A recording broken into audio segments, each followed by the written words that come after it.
Hi teams, ഇന്ന് നമ്മൾ discuss ചെയ്യാൻ പോകുന്നത് എങ്ങനെ ഇതുപോലൊരു ചാർട്ട് ക്രിയേറ്റ് ചെയ്യാം, അതിലെ പോസിറ്റീവ് വാല്യൂ ഗ്രീനിലും നെഗറ്റീവ് വാല്യൂ റെഡിലുമായി എങ്ങനെ ഓട്ടോമാറ്റിക്കലി അപ്ലൈ ചെയ്യാമെന്ന് നോക്കാം.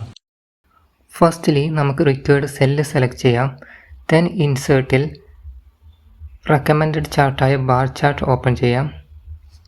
Then right click, select format data series. Then go to bucket, fill option, select invert if negative. Then select green color for positive value and red for negative value.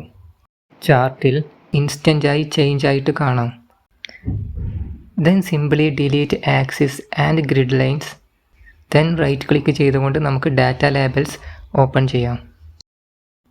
In case നമ്മുടെ existing ഡാറ്റയിൽ changes വരുത്തണമെങ്കിൽ, for example ഒരു positive value negative value ആക്കുമ്പോൾ നമുക്ക് ഇൻസ്റ്റൻ്റായി changes കാണാം. Like vice ഒരു negative value positive ആക്കുമ്പോഴും changes കാണാം.